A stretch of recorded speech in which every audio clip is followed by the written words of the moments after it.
Drafting an HOA budget is a high-stakes responsibility that determines whether a community can afford its own survival.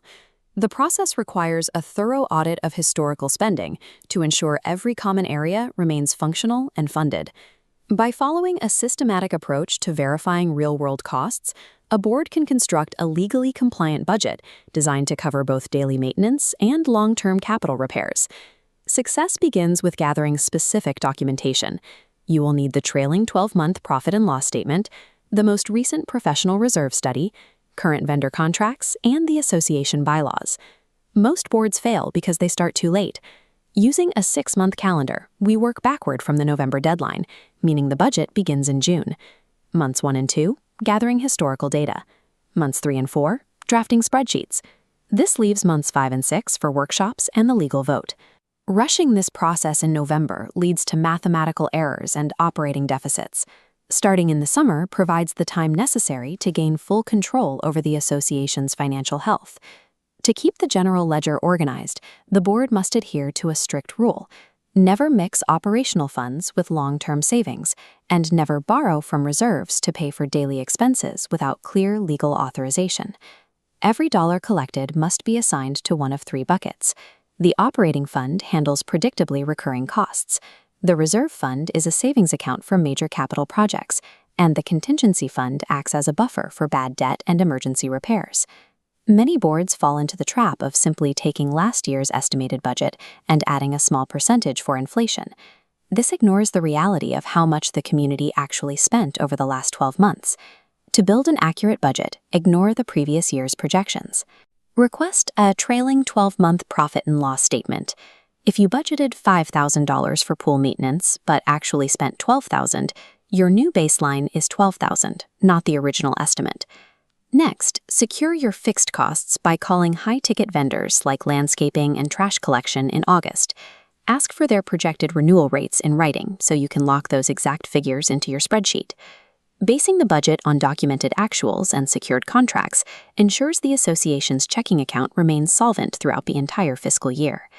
Variable costs require a different approach. For utilities like water and electricity, calculate the average monthly consumption from the last 24 months and add a 5% buffer to account for potential rate hikes. You also have to account for homeowners who may not pay their dues. Whether due to foreclosure or personal hardship, most communities rarely achieve a 100% collection rate. This formula ensures the association can still function despite non-payment. If the community has a 5% delinquency rate, you must add a 5% bad debt line item so that the paying owners cover the necessary operational gap. Long-term property wear is handled through the reserve study. This report specifies the exact amount of cash transferred from operations into savings to pay for future road paving or roof replacements. Board members often feel pressure to freeze dues to avoid conflict with their neighbors. However, failing to fund reserves to maintain a low assessment rate is a form of financial neglect. Skipping these contributions today guarantees the community will eventually face visible decay and the necessity of a large, one-time special assessment to fix major infrastructure. State laws require associations to adopt a standard 12-month budget to set the legal assessments for the fiscal year. This document is the official framework for your neighborhood's operations. However, a 12-month view creates a psychological blind spot. Boards often stop looking past December 31st, missing large expenses looming just a few months ahead. To eliminate this risk, smart boards use an 18-month forecasting model behind the scenes. This involves mapping out the current fiscal year plus the first 6 months of the next one. Extending the spreadsheet to 18 months identifies structural problems early. You may spot a major contract renewing with a price hike in month 16. If your insurance policy renews in May, you account for that premium jump long before the next budget cycle begins. Looking 18 months ahead ensures the HOA maintains enough working capital to stay operational during the winter months when assessment collections typically slow down.